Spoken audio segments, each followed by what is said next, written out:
What is going on, y'all? It is the Caveman back at it again with another video. We are AFC East Champions back-to-back years, ladies and gentlemen. It was a little bit of a rocky road to get to this point, but we have done it. Like I said in yesterday's video, I would have talked about the AFC East Championship had Black Monday not gone wild, so I had to put this video on hold, but we're talking about it today because, of course, it was a dominating victory that has to be mentioned. We get into it, you guys know the drill around here. Mott's applesauce, if you're ever hungry, thirsty, whatever it might be. Mott's applesauce will satisfy whatever satisfies you. Satisfy the Caveman guarantee. I promise it will never fail you.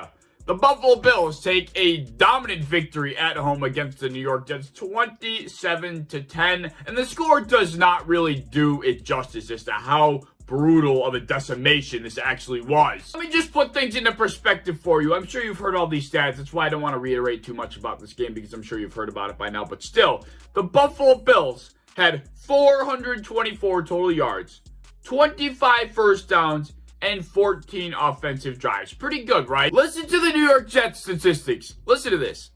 The Jets had 53 total yards in 4 quarters. They had 4 first downs on 13 offensive drives. They had 1 less offensive drive than we did. And I mean, my God, we outgained them. We destroyed them. This game, it's actually impressive that this game wasn't 70-10, right? I don't know how the Jets kept it this close. I really don't. Like I said, how much do I really need to explain here? I mean, those statistics pretty much tell the entire story. Our cakewalk to the AFC Championship was a lot easier than I expected. I thought the Jets would put up a little bit more of a fight than that. It doesn't mean I don't have a couple things I want to say about this game. Of course, everybody saw the first touchdown that Josh threw. That was absolutely absurd. I mean, there is nobody else in the NFL that is doing what Josh Allen did on that first touchdown pass. To the air, Allen stiff-arming his way from one defender, goes in there, grabbed by Diggs. Like the 1 foot's down, you can see the strength of Allen to get rid of this ball. 1 foot.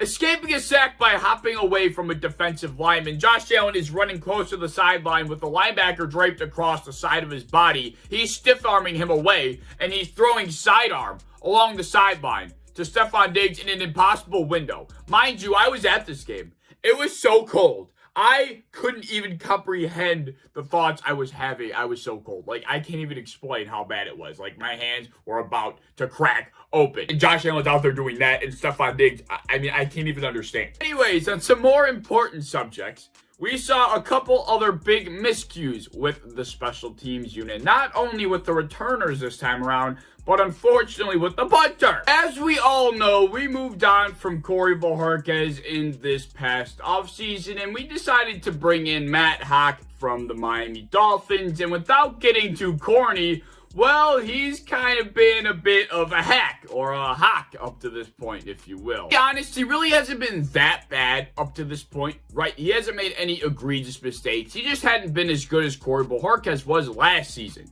But that was until Week 18 came along. I am one to defend the kickers and the punters till my last breath, but there was no defending the performance that Matt Haack had in Week 18. It was quite possibly the worst punting performance I have ever witnessed in my 10 years of watching football now. It was so abysmally brutal. I couldn't even believe it. Like, you could not write this shit. I think he shanked 3 back-to-back-to-back punts. I know for a fact he had 2 punts go for 20 yards, like at most. And then he had another punt where the poor guy couldn't handle a bad snap. He tried to roll out of the punter's pocket and he dropped it. And I don't even know how far the punt went. Probably 15 yards. I mean, if we were playing any decent of an offense, we would have lost that game by 20. And yes, the conditions were absolutely horrible to be kicking in. Don't get me wrong. But it didn't seem like the Jets punter had that many issues at all. I don't think he had any. I mean, he seemed to be punting just fine. Matt Haack just couldn't get his shit together. And I think once he botched the first punt, he was just inside his own head. It's not that he can't do it. It's just the mental side of things that gets in the way, especially with the punting position. But the question is, what do we do about that? Well, I don't think McDermott's going to do anything about that. Like I mentioned earlier, I don't think Matt Haack has had that bad of a season. It hasn't been great, but up until Week 18, he's been all right. You know, no other reason to bench him other than Week 18. We do have Jamie Gillen, a.k.a. the Scottish Hammer, who was cut from the Browns, and we brought him onto our practice squad. So if we wanted to change things on that front, we could. Like I said, I just don't think we will, because Matt Haack hasn't screwed up enough to lose his job yet. But the special teams confusion didn't end with the punter, right? We didn't have any errors starters as far as returning the punts go, but we saw Isaiah McKenzie seem to get another opportunity at returning those punts. And then when he went to field one early on in the game, if I can't find the clip, I'm sorry, but I just don't even know how to describe what he did. He dove forward to grab a punt that was coming short, and he did something extremely dangerous that wasn't smart in terms of ball security. And he did hold on to the ball, but I think Sean McDermott was like, all right, buddy, take a seat. And Micah Hyde was returning punts for the rest of the game. Like I said, I don't know how I like to describe this play, but what Isaiah McKenzie did was not very smart. For one, his safety, or for ball security, right? It was just extremely stupid. I'm not sure what he was thinking. And I understand the idea of trying to be electric and trying to make something happen on punt returns, but ball security is the number one important thing on those plays specifically. So when he does that, it just makes you feel uncomfortable as the head coach, and that's why Sean McDermott decided to bring in Micah Hyde. So it seems like Stevenson and McKenzie are now in the doghouse. I wonder if we'll see Hyde in the playoffs. Micah Hyde used to be a punt returner back with the Packers when he was still in Green Bay, so he's got the experience. I think he's a lot smarter than both the guys we already have, and I think he's just going to be a lot more secure with the ball. So, I like this move a lot. I'm not upset with it whatsoever. Otherwise, it's about all I have on the Jets game. I mean, Devin Singletary had a nice day, which I think was kind of expected. Josh Allen played well. Stephon Diggs played well. The defense played well. We were playing against Zach Wilson, who was running for his life. We had 9 sacks. I mean, it was a great game, right? But we played the Jets, so I'm not going to beat the freaking dead horse here. But what I wanted to talk about was how things went down in the rest of the conference and how it affected the Buffalo Bills this weekend in Week 18. Because it was an absolutely crazy final week of regular season football. Of course, it started with the Colts losing to the Jaguars, and my heart goes out to all of those Colts fans that I know are subscribed to this channel that are always supporting. I couldn't imagine, being, a fan of the Colts right now. That would be heartbreaking. I still wouldn't be over it. And the Steelers beat the Ravens, and that gave them the daylight that they needed. And then the Browns beat the Bengals, and that moved us up to the 3rd seed. And then, of course, there was so much that hung in the balance in the Sunday night football finale between the Chargers and the Raiders. And when I say that was quite possibly one of the greatest games I've ever witnessed, regular season and postseason, I mean it. I mean, that ranks right up there with the Chiefs-Rams game from 2017 or 2018. That's how good and crazy that game was. I still can't believe the Raiders won that game, and I still can't believe the Chargers made a comeback just for Brandon Staley to call an abysmal timeout and pretty much lose them the game. But we're not talking about that right now. We're talking about how this affected the Bills. So as all the Bills fans were watching this game, we're sitting there thinking okay, so if the Chargers win or they tie, then we play the Chargers. But if the Raiders win, we play the Patriots. Everybody's going back and forth with who would you rather play, the Patriots or the Chargers? My opinion, I was somewhat indifferent about it. I think it's a favorable matchup for the Buffalo Bills to play against either the Chargers or the Patriots. I wasn't too hell-bent on who I'd really rather play, but of course, everybody has a preference. Almost 95% of you are going to say the Patriots, and I completely understand that. I really don't disagree. But I think I'd almost slightly rather play the Chargers, and let me explain before you kill me. The reason why I would rather play against the Chargers is because the Chargers play against 2 opponents every single week, when most teams only play against 1. The Chargers not only play against the other team that they're playing against, but they play against themselves.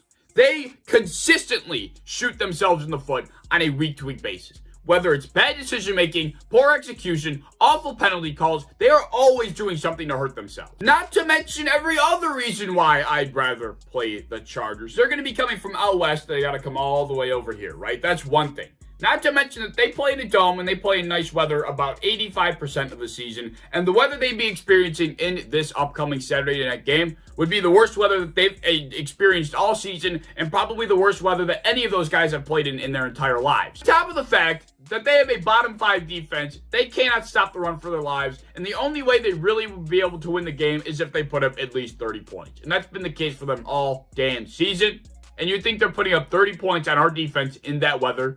No, there's not a chance in hell. All of these things make me think that we would have such a tremendous advantage over the Los Angeles Chargers. I mean, a second-year quarterback that leads an air raid offense under a first-year head coach with a very young team that has little playoff experience across their roster, traveling from out west all the way out here to play in the worst conditions that they've ever played in. I mean, you're telling me they would survive that? There's not a chance. I don't care how much talent Justin Herbert has. I don't care how much talent they have on that offense. There's just no chance in hell they'd survive here. But how are you more afraid of Mac Jones and Justin Herbert? I'm not.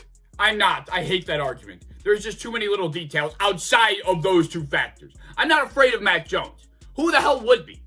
I'm just afraid of the elements that play into it. The run game they have, the defense, the pass rush. There's so much more than just Mac Jones. But like I said, we should be able to handle the Patriots. We should be able to handle the Raiders. We should be able to handle the Steelers. We should be able to handle the Chargers. It doesn't matter who we're playing in the first round. Any of those teams, we should be fine with. If we couldn't handle them, we don't deserve it. Let me know your thoughts down in the comment section below. As always, please like, subscribe, do all the fun stuff. If you want to hit the bell to be notified when I upload, I'd appreciate that. You can go over to Twitter, follow me over there. I'd appreciate that as well. I have a TikTok that you should check out down in the description. I hope to see you in the next one. Go Bills, baby! Peace.